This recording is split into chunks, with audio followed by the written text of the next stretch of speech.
దేవుని పరిశుద్ధ నామానికి స్తోత్రాలు. ఈ రోజున యెషయా గ్రంథము 59వ అధ్యాయము. ఈ అధ్యాయములో 21 వచనాలు ఉన్నాయి. మొదటి వచనం, రక్షింపనేరక యుండునట్లు యెహోవా హస్తము కురచకాలేదు, విననేరక యుండునట్లు ఆయన చెవులు మందము కాలేదు. మీ దోషములు మీకును మీ దేవునికిని అడ్డముగా వచ్చెను. రెండవ వచనం, మీ పాపములు ఆయన ముఖమును మీకు మరుగుపరచెను గనుక ఆయన ఆలకింపకున్నాడు. మూడవ వచనం, మీ చేతులు రక్తము చేతను మీ వ్రేళ్లు దోషము చేతను అపవిత్రపరచబడి ఉన్నవి. మీ పెదవులు అబద్ధములాడుచున్నవి, మీ నాలుక కీడును బట్టి మాటలాడుచున్నది. నాలుగవ వచనం, నీతిని బట్టి ఎవడును సాక్ష్యము పలుకడు, సత్యమును బట్టి ఎవడును వ్యాజ్యమాడడు. అందరూ వ్యర్థమైన దాన్ని నమ్ముకొని మోసపు మాటలు పలుకుదురు. చెడుగును గర్భము ధరించి పాపమును కందురు. ఐదవ వచనం, వారు మిడునాగుల గుడ్లును పొదుగుదురు, సాలెపురుగు వల నేయుదురు. ఆ గుడ్లు తినువాడు చచ్చును. వాటిలో ఒక దానిని ఎవడైనా త్రొక్కిన ఎడల విషసర్పము పుట్టును. ఆరవ వచనం, వారి పట్టు బట్ట నేయుటకు పనికిరాదు, వారు నేసినది ధరించుకొనుటకు ఎవనికిని వినియోగింపదు. వారి క్రియలు పాపక్రియలే, వారు బలాత్కారము చేయువారే. ఏడవ వచనం, వారి కాళ్ళు పాపము చేయ పరిగెత్తుచున్నవి, నిరపరాధులను చంపుటకు అవి త్వరపడును. వారి తలంపులు పాపహేతుకమైన తలంపులు, పాడును నాశనమును వారి త్రోవలలో ఉన్నవి. ఎనిమిదవ వచనం, శాంతవర్తనమును వారెరుగరు, వారి నడవడులలో న్యాయము కనబడదు. వారు తమ కొరకు వంకర త్రోవలు కల్పించుకొనుచున్నారు, వాటిలో నడుచువాడెవడును శాంతి నొందడు. తొమ్మిదవ వచనం, కావున న్యాయము మాకు దూరముగా ఉన్నది, నీతి మమ్మును కలిసికొనుటలేదు.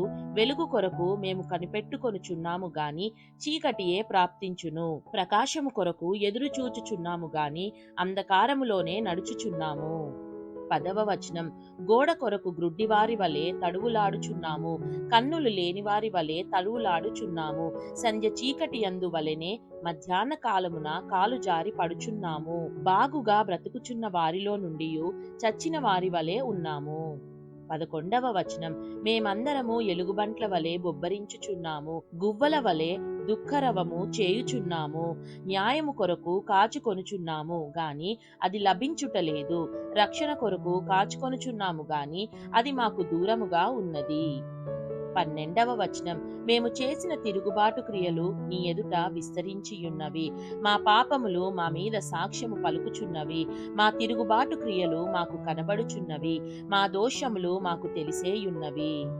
13వ వచనం, తిరుగుబాటు చేయుటయు యెహోవాను విసర్జించుటయు మా దేవుని వెంబడింపక వెనుకదీయుటయు బాధకరమైన మాటలు, విధికి వ్యతిరిక్తమైన మాటలు వచించుటయు, హృదయమున యోచించుకొని అసత్యపు మాటలు పలుకుటయు ఇవియే మా వలన జరుగుచున్నవి. 14వ వచనం, న్యాయమునకు ఆటంకము కలుగుచున్నది, నీతి దూరమున నిలుచుచున్నది, సత్యము సంత వీధిలో పడియున్నది, ధర్మము లోపల ప్రవేశింపనేరదు. 15వ వచనం, సత్యము లేకపోయెను, చెడుతనము విసర్జించువాడు దోచబడుచున్నాడు. న్యాయము జరగకపోవుట యెహోవా చూచెను, అది ఆయన దృష్టికి ప్రతికూలమై ఉండెను. 16వ వచనం, సంరక్షకుడు లేకపోవుట ఆయన చూచెను, మధ్యవర్తి లేకుండుట చూచి ఆశ్చర్యపడెను. కాబట్టి ఆయన బాహువు ఆయనకు సహాయము చేసెను, ఆయన నీతియే ఆయనకు ఆధారమాయెను. 17వ వచనం, నీతిని కవచముగా ఆయన ధరించుకొనెను, రక్షణను తలమీద శిరస్త్రాణముగా ధరించుకొనెను. 18వ వచనం, ప్రతిదండనను వస్త్రముగా వేసికొనెను, ఆసక్తిని పై వస్త్రముగా ధరించుకొనెను. వారి క్రియలను బట్టి ఆయన ప్రతిదండన చేయును, తన శత్రువులకు రౌద్రము చూపును, తన విరోధులకు ప్రతీకారము చేయును, ద్వీపస్తులకు ప్రతీకారము చేయును. 19వ వచనం, పడమటి దిక్కుననున్న వారు యెహోవా నామమునకు భయపడుదురు, సూర్యోదయ దిక్కుననున్న వారు ఆయన మహిమకు భయపడుదురు. యెహోవా పుట్టించు గాలికి కొట్టుకొని పోవు ప్రవాహ జలము వలె ఆయన వచ్చును. 20వ వచనం, సియోను నొద్దకును యాకోబులో తిరుగుబాటు చేయుట మాని మల్లు కొనిన వారి యొద్దకును విమోచకుడు వచ్చును, ఇదే యెహోవా వాక్కు.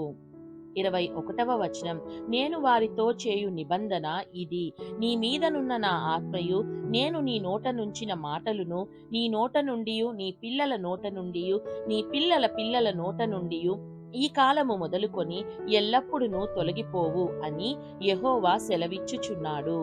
దేవుడు చదవబడిన పరిశుద్ధ వాక్యాన్ని మనందరి వినికిడిలో దీవించి మనల్ని ఆశీర్వదించునుగాక. ఆమేన్.